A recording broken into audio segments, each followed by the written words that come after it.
పరిశుద్ధ గ్రంథముల నుండి యోహాను సువార్త 15వ అధ్యాయము 4 నుండి చదవగా మనం విన్నాం. ఈ సమయంలో 6-7 వచనాలు మరొకసారి చదువుకుందాం. ఎవడైనను నాయందు నిలిచి ఉండని ఎడల వాడు తీగ వలె బయట పారవేయబడి ఎండిపోవును. మనుషులు అట్టి వాటిని పోగు చేసి అగ్నిలో పారవేతురు, అవి కాలిపోవును. నాయందు మీరును మీయందు నా మాటలను నిలిచియుండిన ఎడల మీకు ఏది ఇష్టమో అడుగుడి, అది మీకు అనుగ్రహింపబడును.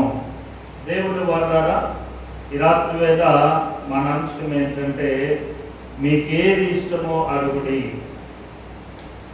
మీకు ఏది ఇష్టమో అడుగుడి.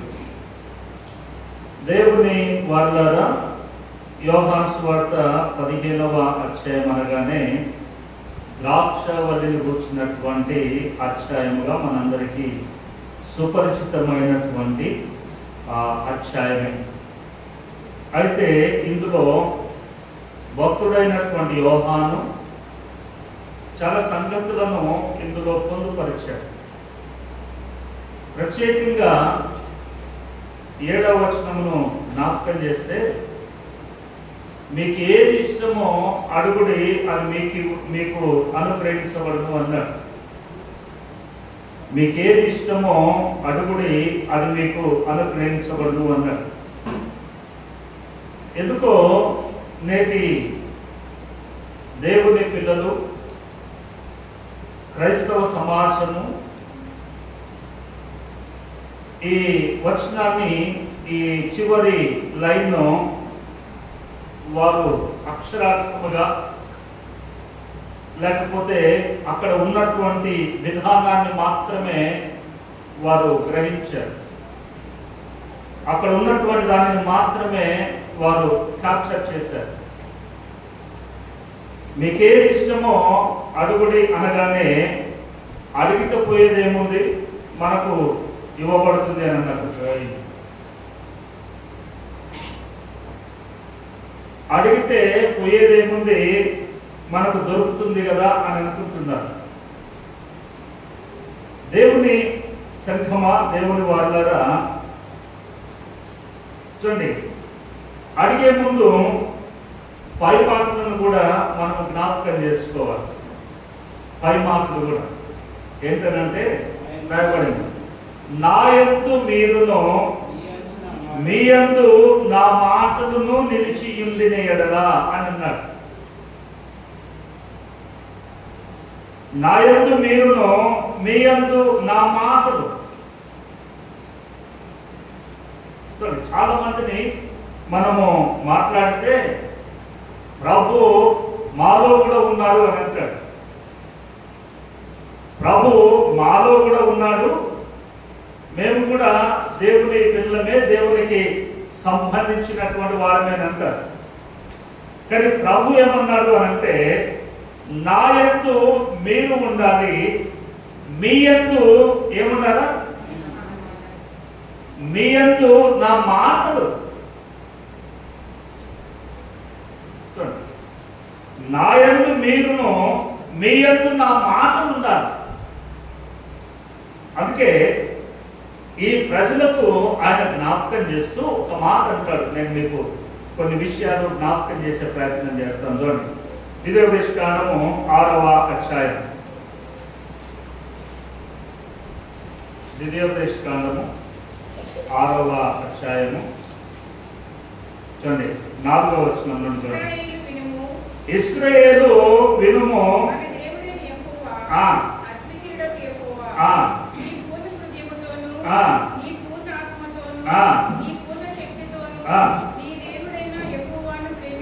ప్రేమింపవలెను. చూడండి, నేడు నేను నీకు ఆజ్ఞాపించు ఈ మాటలు ఎక్కడ ఉండాలట? ఏముండాలి? మాటలు. ఆయన రూపం కాదు. చూడండి, జాగ్రత్త గమనించాలి. రూపం కాదు. ఇక్కడ అంటాడు, నేడు నేను నీకు ఆజ్ఞాపించు ఈ మాటలు ఎక్కడున్నారా? నీ హృదయంలో ఉండాలి. అందుకే అక్కడ ప్రభు తన ప్రజలు లేదా తన శిష్యులతో ఆయన మాట్లాడుతున్నాడు, నా యందు మీరును మీ యందు నా మాటలు ఉండాలి. మీ యందు నా మాటలు. ఇక్కడనే సమాజం అంతా కూడా తప్పుదారిపోతా ఉంది. సమాజం అంతా కూడా త్రకం పడిపోతా ఉంది. చూడండి, దేవునిలో మనం ఉండాలి, మనలో దేవుని మాటలు ఉండాలి.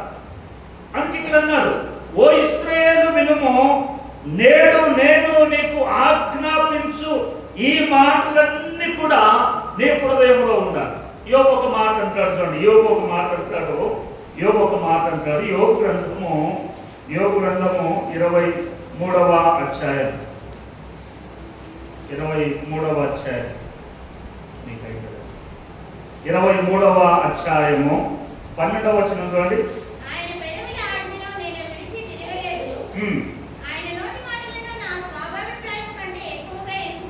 చూడండి, 23 యోబు గ్రంథం 23:12. ఆయన పెదవుల ఆజ్ఞను నేను విడిచి తిరగలేదు, ఆయన నోటి మాటలను నా స్వభాభిప్రాయము కంటే ఎక్కువగా ఎంచుకుని. దేవుని నోటి మాటలను నా సొంత అభిప్రాయము కంటే ఎక్కువగా ఎంచుకుని అన్నాడు. అంటే ఏ భక్తుడిని మీరు జ్ఞాపకం చేసినా, ఏ ఒక్కరిని మనము గ్రహించినా, దేవుని మాటలకు విధేయత చూపి దేవుని మాటలు వారి హృదయాలలో ఉన్నటువంటి వారు బహుగా వర్ధిల్లుతూ ఉన్నారు. దేవుని మాటలు కలిగినటువంటి వారు, దేవుని మాటలను వారి హృదయాలలో ఉన్నటువంటి వారు చాలా శ్రేష్టంగా దీవించబడుతున్నారు. అందుకే మనం ఇంకొక మాట చూపించి నేను బైబిల్ గ్రంథంలో ఒక ఎగ్జాంపుల్ మీకు జ్ఞాపకం చేస్తాను. 37వ కీర్తన, దావీదు కీర్తన, 37వ దావీదు కీర్తన, 4వ వచనం చూడండి. దేవునిని బట్టి, యెహోవాను బట్టి సంతోషించుము, ఆయన నీ హృదయ వాంఛలను తీర్చు. దేవునిని బట్టి, దేవుని మాటలను బట్టి మనము సంతోషించగలిగితే ఆయన నీ హృదయ వాంఛలు, నీకు ఉన్నటువంటి అవసరతను దేవుడు తీర్చగలుగుతాడు. అందుకే యోహాను సువార్త 15వ అధ్యాయంలో 7వ వచనంలో ఆయన అంటాడు, నా యందు మీరును మీ యందు నా మాటలను నిలిచి ఉన్న ఎడల మీకు ఏది ఇష్టమో అడగండి. అందుకే నేను జ్ఞాపకం చేస్తున్నాను, అడగడంలో పోయేదేమి లేదు, అడగడంలో తప్పేమి లేదు. అడుగుతూనే ఉంటారు, ఎక్కడ పెడుతూనే ఉంటారు దేవునికి.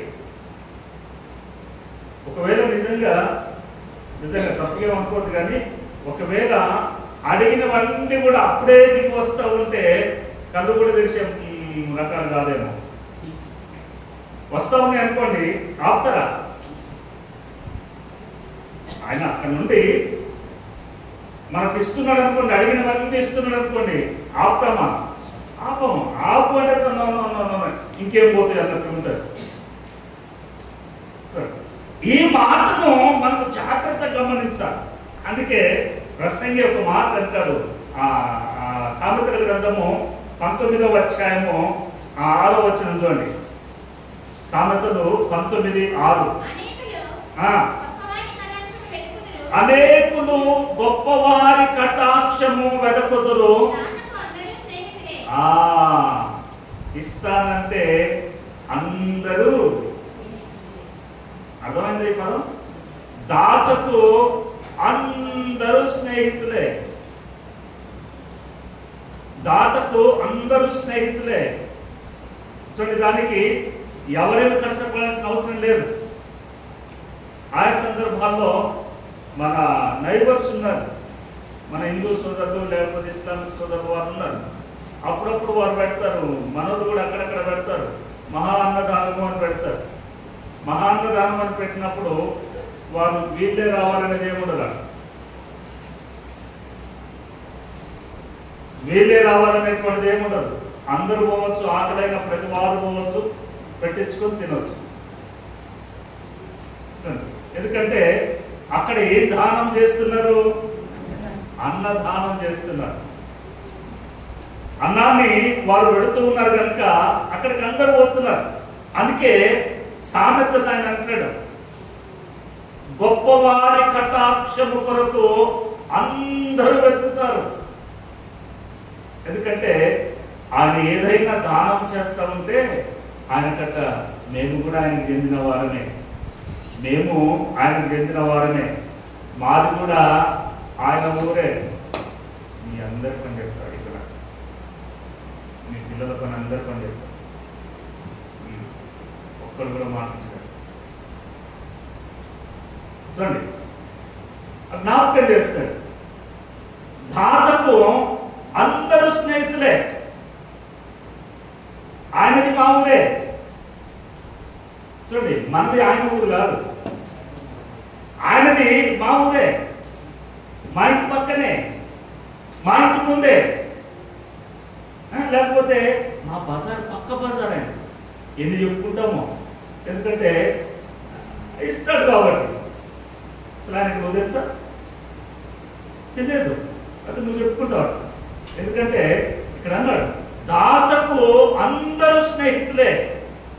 యేసు ప్రభువు వారు కూడా ఇక్కడ అన్నాడు, మీకు ఏది ఇష్టమో అనగానే అందరూ ఎక్కడ పెట్టేస్తున్నారు, అందరూ విజ్ఞాపన చేస్తూ ఉన్నారు.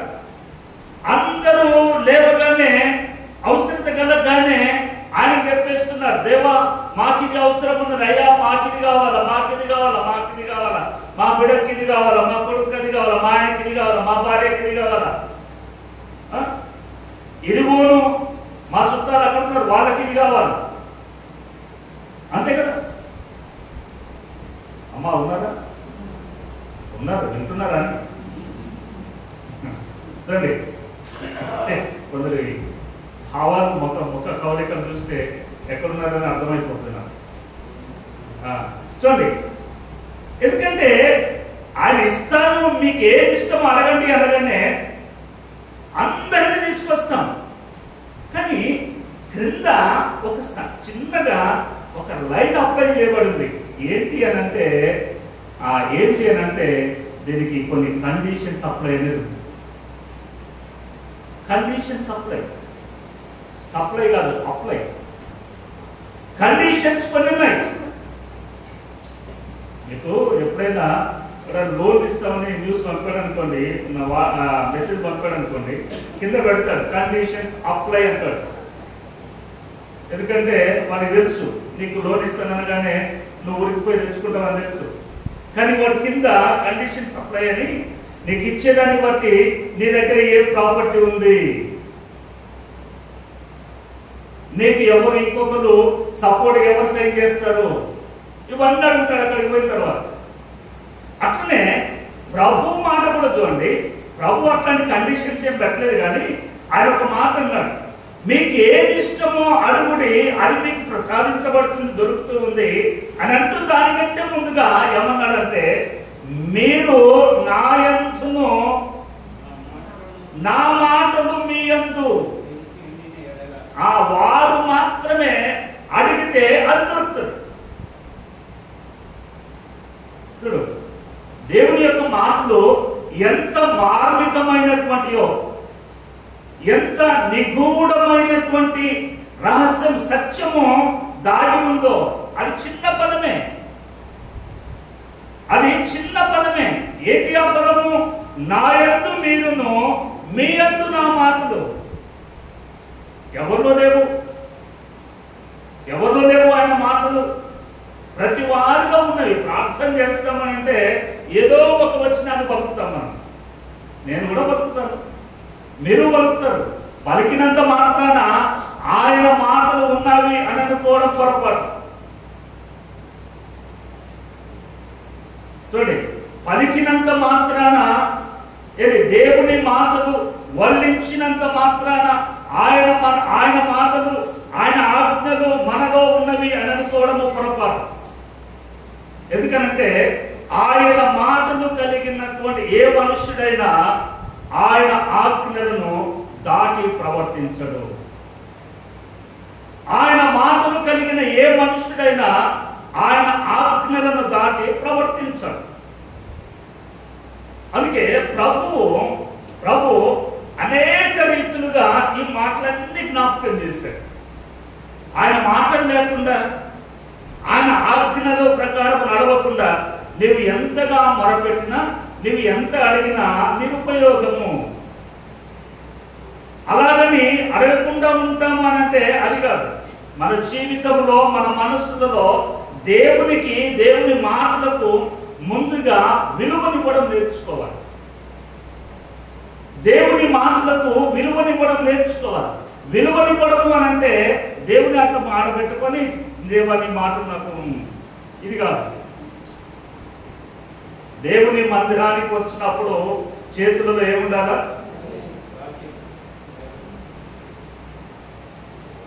చూడండి, దేవుని మందిరానికి వచ్చినప్పుడు మనకి ఇది ఉండాలి. చూడండి, మనకి ఇది ఉంటే మన పిల్లల చేతులలో కూడా ఇది ఉంటుంది. అందుకే దేవుని మాట జ్ఞాపకం చేయబడింది, వాడు నడవలసిన త్రోవ వారికి నేర్పుము అని అన్నాడు. బైబిల్నే తీసుకురాలేని వాళ్ళము, బైబిల్నే పట్టుకోలేని వాళ్ళము దేవుని మాటలు ఉంటాయి అని అంటే నమ్మశక్యమా? నమ్మలేదు. అందుకే ప్రభు అన్నాడు, నా యందు మీరును మీ యందు నా మాటలు నిలిచియుండిన ఎడల, నా మాటలు మీ యందు నిలిచియుండిన ఎడల మీకు ఏది ఇష్టమో అడగండి అన్నాడు. అందుకే బైబిల్ గ్రంథంలో నేను చూస్తూ ఉంటే నాకు ఒక మనుషుడు, ఒక కుటుంబం కనపడేది. చూపిస్తాను చూడండి. రాజుల రెండవ గ్రంథము 4వ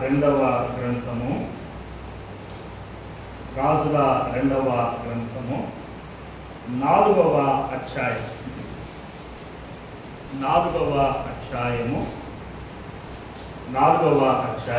8వ వచనం.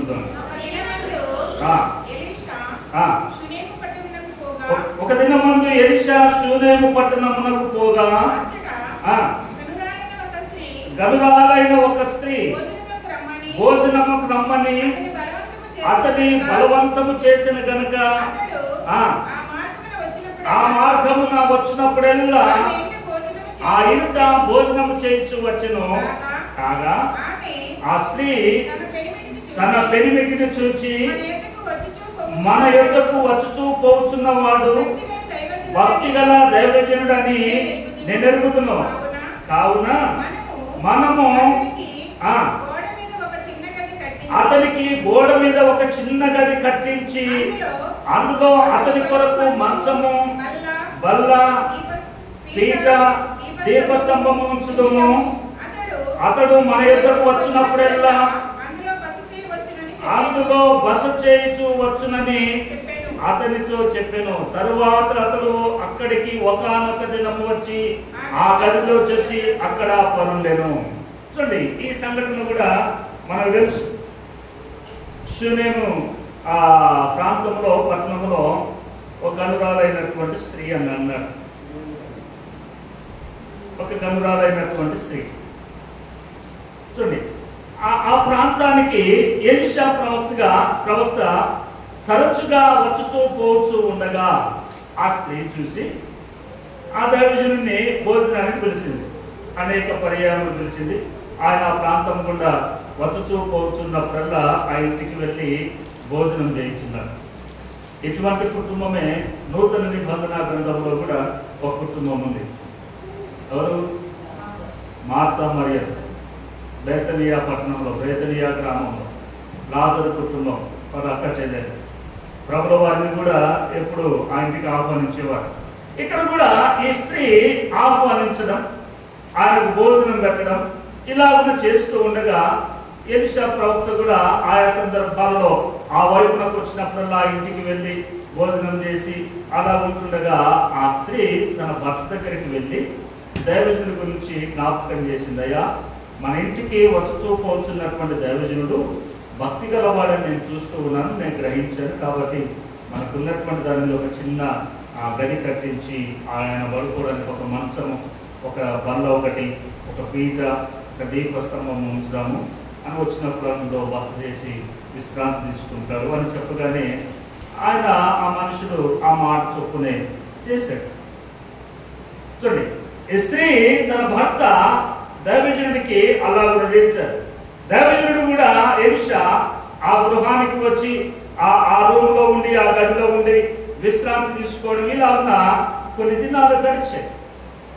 కొన్ని దినాలు గడిచిన తర్వాత ఎవరైనా చూడండి, ఏ సందర్భమైనా ఎవరైనా చూడండి, ఇన్ని దినాలుగా నాకు పరిచర్య చేసింది, నాకు ఆహారం పెట్టింది, నేను విశ్రాంతి తీసుకోవడానికి ఒక మంచి వసతిని ఏర్పాటు చేసింది కనుక నేను ఆమెకు ఏదైనా అవసరత ఉందేమో అడుగుతాను అని ఎలీషా ప్రవక్త అనుకుంటున్నాడు. దేవుని ప్రకారం మీరు జ్ఞాపకం చేసుకోండి, ఎలీషా ప్రవక్త ఎట్లయితే ఒకే పర్యాయము ఆమెను అడగడం లేదు. ఎట్లయితే ఒకే పర్యాయము ఈరోజు భోజనానికి పిలవగానే భోజనము చేసిన సమయంలోనే అమ్మా మీకేం కొడుతుందని అడగలేదు ఆయన. చాలా దినములు గడిచిపోయాయి, చాలా రోజులు గడిచిపోయాయి. ఎన్నో సందర్భాల్లో ఆయన భోజనం చేశాడు, విశ్రాంతి తీసుకున్నాడు, ఇవన్నీ కూడా జరిగిపోతూ ఉన్నాయి. ఇన్ని దినాలు గడిచిపోతూ ఉండగా ఎలీషా ప్రవక్త ఆ స్త్రీ యొక్క నడవడికను కానీ, ఆ స్త్రీ యొక్క మాట విధానం కానివ్వండి, ఆ స్త్రీ తన భర్తతో నడిచేటువంటి విధానం కానివ్వండి, తన భర్త ఎడల తను చూపించేటువంటి గౌరవ మర్యాదలు కానివ్వండి చూడకుండానే ఉన్నాడా? ఎవరన్నారా? చూడండి, ఏదైనా సరే, ఎప్పుడైనా సరే మనము ఏదైనా దేవునిని అడిగే ముందు మనము దేవునిలో ఏమై ఉన్నామో, దేవుడు మనలో ఏమై ఉన్నాడు అనేటువంటిది మనం తప్పకుండా గ్రహించుకోవాలి. ఎన్ని మాసాలు దైవజనుడు ఆ ఇంటిలో భోజనం చేశాడో తెలియదు, ఎన్ని దినాలు భోజనం చేశాడో తెలియదు, ఎన్ని దినాలు విశ్రాంతి తీసుకున్నాడో తెలియదు. కానీ ఎన్ని దినాలు ఆయన ఆ ఇంటిలో ఉండగా ఆ దైవజనుడు ఆమె స్థితిగతులన్నీ కూడా గ్రహిస్తూనే ఉన్నాడు. అంటే చూడండి, తర్వాత 11వ వచనం చూడండి. ఆ తరువాత అతడు అక్కడికి ఒకానొక దినం వచ్చి ఆ గదిలో చొచ్చి అక్కడ పరుండెను. తరువాత అతడు తన దాసుడైన గెహాజీని పిలిచి ఈ షూనేమీ రాజుని పిలువమనగా వాడు ఆమెను పిలిచెను. ఆమె వచ్చి అతని ముందర నిలవబడినప్పుడు, చాలా ఒక్క నిమిషం ఆగుతాం. చూడండి, ఇక్కడ ఎలీషా ప్రవక్త మరి ఒక పర్యాయం వచ్చి అక్కడ విశ్రాంతి తీసుకున్న సమయంలో ఆయన దాసుడైనటువంటి గెహాజీని పిలిచాడు. గెహాజీని పిలిచి, ఇదిగో నీకు వెళ్ళి ఆ స్త్రీని, ఆ షూనేమీ రాణిని పిలుచుకొని రమ్మనగా ఆయన పిలిచాడు. ఆ స్త్రీ వచ్చి ఆ దర్వాజా ముందర ఆయన ముందు అలాగ నిలవబడి ఉంటే దైవజనుడు ఆ స్త్రీతో ఏం మాట్లాడుతున్నాడు చూడండి. ఎలీషా ప్రవక్త అంటున్నాడు, నీవు ఇంత శ్రద్ధాభక్తులు మాయందు కనపరిచితివి. చూడండి, ఆయన ఎలాగో మాట్లాడుతున్నాడో, అమ్మా నీవు ఇంత శ్రద్ధాభక్తులు మా యందు కనపరిచితివి, నీకు నేనేమి చేయవలేను. ఎలీషా ప్రవక్త ఊరకు అడగలేదు. ఎలీషా ప్రవక్త ఆ స్త్రీని ఊరికని ఉన్న పొలంగా అడగలేదు. ఆయన అంటాడు, నీవు ఇంత శ్రద్ధను మా పట్ల చూపించావు, ఎంత శ్రద్ధను నీవు మా పట్ల చూపించావు. అంత మాత్రమే కాదు, దేవుని యందు భయభక్తులు నీవు కనపరిచావు. నీలో ఇవి రెండు కూడా నేను గమనించాను. మా పట్ల శ్రద్ధను చూపించావు, దేవుని యందు భయభక్తులు కలిగి ఉన్నావు కనుక నేను నీకు ఏమి చెయ్యాలి, నా నుండి నీకేం కావాలో చెప్పమ్మా అని అడుగుతున్నాడు. అని అడుగుతూ ఆయన అంటాడు, రాజుతోనైనను సైన్యాధిపతితోనైనను నిన్ను గూర్చి మాట్లాడవలనని కోరుచున్నావా అని అడుగుమని గెహాజీకి ఆజ్ఞయగా వాడు ఆ ప్రకారము ఆమెతో అనెను. అందుకనే ఆపుకున్నాను. చూడండి, నేను నా సజ్జనుల మధ్య కాపకం ఉన్నానని చెప్పగా ఎలీషా అంటాడు, ఆమె నేను ఏమి చేయబోచున్నదని వాడిని అడగగా గెహాజీ అంటాడు, అయ్యా ఆమెకు కుమారుడు సంతానం లేదు. దేవుడు బిడ్డలారా చూడండి, చూడండి ఎటువంటి సందర్భము దేవుడు అక్కడ కలిగిస్తూ ఉన్నాడు. దేవుడు ఎటువంటి సందర్భమును ఆయన కలిగిస్తూ ఉన్నాడు. గెహాజీ అంటాడు, ఆమెకు కుమారుడు లేడు, మరియు ఆమె పెనిమిటి ముసలివాడని అతనితో చెప్పగా ఆమె ఏ విధముగా నిలవబడి ఉందో, దైవజనుడు ఏమి మాట్లాడుతున్నాడో, ఆ స్త్రీలో దైవజనుడు ఏమి గమనించాడో ఇవన్నీ కూడా మనం బేరీజు వేసుకోవాలి. చూడండి, ఇవన్నీ కూడా మనం బేరీజు వేసుకోవాలి. ఇవన్నీ మనం గ్రహించాలా, ఇవన్నీ గ్రహించాలి, ఇవన్నీ కూడా మనం గుర్తించాలా. ఆయన అన్నాడు, నీవు ఇంత శ్రద్ధ కలిగి ఉన్నావు మా పట్ల. రెండవది అన్నాడు, నీవు భయభక్తులు కలిగి మమ్మను చూశావు నీవు, కాబట్టి నా వలన నీకేమి కావాలేనో కోరుకనంటే గెహాజీ అన్నాడు, అయ్యా ఆమెకు సంతానం లేదు, ఆమెకు కుమారుడు లేడు అనగానే ప్రవక్త అన్నాడు, 15వ వచనం చూడండి, అందుకతడు ఆమెను పిలువమనగా వాడు పిలిచెను. వారమందు నిలవబడుండగా ఎలీషా ఆ మరుసటి ఏట సేమ్ ఈ ఋతువున ఈ కాలమున నీ కౌగిట కుమారుడుండునని ఆమెతో నేను. దేవుడు బిడ్డారా చూడండి, దైవత్వంలో ఒక మనుషుడు, ఒక కుటుంబం పొందుకునేటువంటి బహుమానం చూడండి ఎటువంటిదో. ఒక కుటుంబము పొందుకునేటువంటి బహుమానం చూడండి, చిల్లర బహుమానాలు కాదు, చిల్లరవి కాదు, చిన్నవి కాదు. దేవుడి యొద్ద నుండి మనం ఏదైనా బహుమానాన్ని, దేవుడి యొద్ద నుండి ఏదైనా ఒక కార్యాన్ని ఆశించాలి అని అంటే దేవుడు మనకి ఇస్తున్నాడు అని అంటే, సాయంకాలానికి బియ్యం లేవు, సాయంకాలం వచ్చేసరికి ఎవరు వచ్చారు, బియ్యాలు, నీళ్లు, పప్పులు, ఉప్పులు కాదు. పప్పులు బియ్యాలు పక్కింటికి పోయి ఈరోజు కొంచెం ఇబ్బందిగా ఉంది, కిలో బియ్యం రేపు మళ్ళీ తీసుకొచ్చి నాకు ఇస్తాడు, వాళ్ళు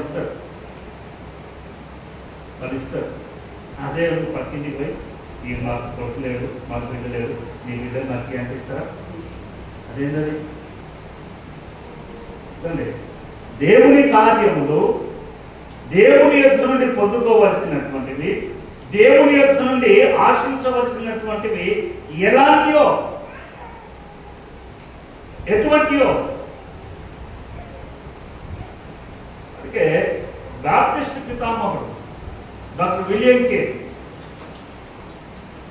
1880వ సంవత్సరంలో ఇంగ్లాండ్ నుండి కలకత్తాకు వచ్చి అక్కడ సేవ చేస్తూ అక్కడ చనిపోయాడు. ఆయన తన భార్యను తన 3 కుమారులను తీసుకొని ఆ ఓడలో ఇంగ్లాండ్ నుండి ఆ ఓడలో వస్తుంటే ఆ కొడుకు ఆ చలికి ఆ నీటిలో ఆ వాతావరణం సరిపోక సెట్ కాక చనిపోయాడు. ఓడలో చనిపోయాడు. భారతదేశానికి రావడానికి చాలా దూరం ఉంది. చనిపోయాడు. ఏం చేయాలా? వెంట పెట్టుకుని వద్దామా? ఇంకో 2 నెలలు పడుతుంది. 2 నెలలు పడితే దిగిపోతుంది. కాబట్టి ప్రార్థన చేసి ఆ కుమారుని నీటిలో వదిలిపెట్టాడు.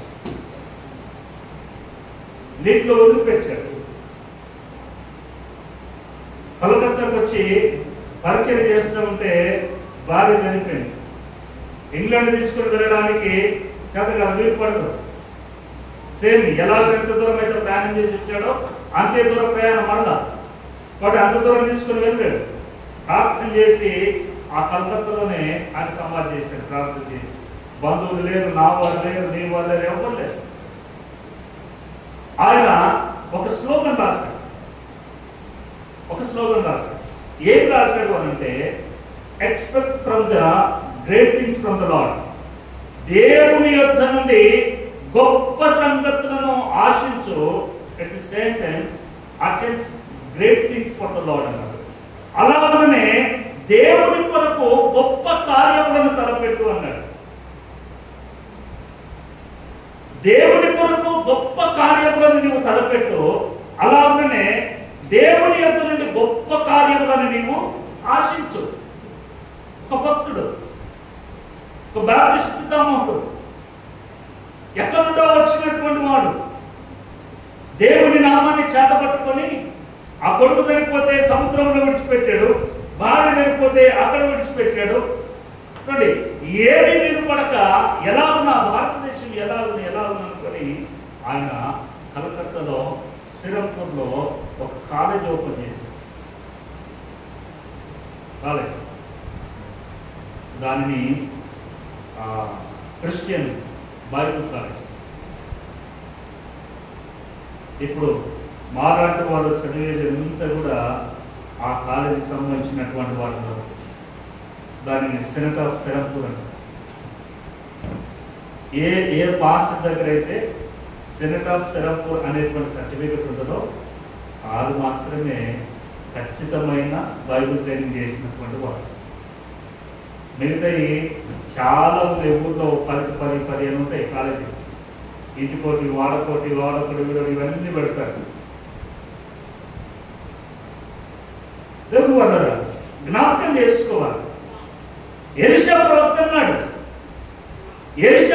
అన్నాడు, నీవు ఎంత శ్రద్ధాభక్తులు మా యొక్క చూపావు కనుక నేను నీకు ఏం చేయగలుగుతున్నావు, ఏం కావాలని అడుగుతున్నావు నా నుండి నువ్వు ఏం ఎక్స్పెక్ట్ చేస్తున్నావు అని అంటే, గిహాజీ అన్నాడు, అయ్యా ఆమెకు సంతానం లేదు.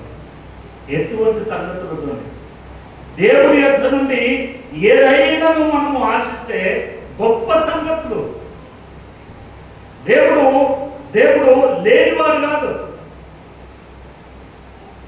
ఆయన మనలను ధనవంతులుగా చేయుటకు ఆయన దరిద్రుడుగా మారాడు. ఆయన లేనివాడు కాదు. ఆయన అడిగితే ఏదైనా ఇస్తాడు. అడిగే ముందు ఆయన మాటలు నీలో ఉన్నవో లేవో గ్రహించుకోవాలి. ఆయన మాటలు మనలో ఉన్నవో లేవో గ్రహించుకోవాలి. అందుకే ఆయన అన్నాడు, నీ హృదయం అనే పలక మీద రాసుకోవాలి. నీ హృదయం అనే పలక మీద. ఈ రోజులలో ఎవరి హృదయాన్ని తీసినా ఆ హృదయం మీద ఒక ట్యాప్ ఉంటుంది. ట్యాప్ అంటే పచ్చబొట్టు. ఎక్కడో చేతుల మీద ఇక్కడ వేసుకుంటాడు పచ్చబొట్టు. ఇప్పుడు అబ్బాయి గారి పేరు వస్తుంది, లేకపోతే అమ్మాయి గారి పేరు వస్తుంది. ఏది ఉండాలో అడిగిపోయి ఏ వస్తువు ఎటువంటి. అందుకే ఈ రాత్రి వేళ ప్రభు అక్కడ అడిగాడు. మీ యందు నా యందు మీరును, మీ యందు నా మాటలు నిలిచి ఉన్న ఎడల మీకు ఏది ఇష్టమో మీరు అడగండి. మీకు ఏది ఇష్టమో అడగండి. చూడండి, అడగండి అని ప్రాణం పోయేటప్పుడు చివరి కోరికలు అడుగుతానే. చివరి కోరిక ఏం కావాలి? బిర్యానీ తింటావా, స్వీట్ అన్నం తింటావా, కొత్త బట్టలు కావాలా, ఇట్లాంటి అడగండి. ఇట్లాంటివి కాదు. మనకు మనముగా తెచ్చుకోలేనటువంటివి, మనకు మనముగా సిద్ధం చేసుకోలేనటువంటివి, దేవుడు మాత్రమే ఇవ్వగలిగినటువంటి వాటిని దేవుడిని అడగాలి. దేవుడిని అడగాలి. అది దేవుడు కోరుకునేటువంటి. అందుకే ప్రభు ఒక మాట అంటాడు. చూడండి, సామెతల గ్రంథము 10వ అధ్యాయము 24వ వచనం. సామెతలు 10వ అధ్యాయము 24వ వచనం. భక్తిహీనుడు దేనికి భయపడునో అదే వారి మీదకి వచ్చునో. చూడండి, నీతిమంతులు ఆశించున్నది వారికి దొరుకును. నీతిమంతులు ఆశించున్నది ఎందుకు అనంటే వారి హృదయములో, వారి మనస్సులలో దేవుని మాటలు ఉన్నవి కనుక దేవుడు వారు ఆశించినటువంటి దానిని దేవుడు వారికి ఇస్తాడు. అందుకే శూన్యమీరాలు మా శ్రద్ధా భయభక్తులు చెప్పినది కనుక ఎలీషా ప్రవక్త అన్నాడు, ఏం కావాలమ్మా అని అంటే కుమారుడు అని చెప్పాడు. మీదకి సమయానికి నీ కౌగిటిలో కుమారుడు ఉంటాడు అని అంటే ఆమె చాలా మాట్లాడేది. ఏం దయాలను మాట్లాడతారు, నా భర్త కూడా వయసు మళ్ళిన వాడు, ఇది సాక్ష్యం అని అంటే ఇది దేవుడు మాట్లాడతాడు. మీదకి ఎలీషా ప్రవక్త చెప్పినట్లుగానే ఆమె ఒక కుమారుని కలిగి అక్కడ నిలబడి దేవుని గణపరచు. దేవుడిని ఏది అడగాలో మనం తెలుసుకోవాలి. దేవుడిని ఏమి అడగాలో మనం తెలుసుకోవాలి. ఏమి అడగవలసి ఉందో అవన్నీ కూడా మనం గ్రహించుకోవాలి. అడగాలి అంటే అడగడానికి ముందు ఆయన మాటలు, ఆయన ఆజ్ఞలు మనలో ఉన్నవో లేవో ముందుగా మనం చూసుకోవాలి. ఆయన ఆజ్ఞలు లేకుండా, ఆయన మాటలు లేకుండా మనం ఏం చేసినా ప్రవేశినప్పుడే. చూడండి, తెలియని వారి దగ్గరికి పోయి మామ అన్నాం అనుకోండి, ఎలా అవుతుంది? తెలియని వారి దగ్గరికి పోయి బంధం గడుపుతాం అనుకోండి, ఎలా అవుతుంది? ఈ రోజు అది కామన్ అయిపోయింది. అటుపల్లి అమ్మిన వారి కాడికి పోయి చిచ్చా డజన్ అంటాను, చిచ్చా డజన్ అంటాను.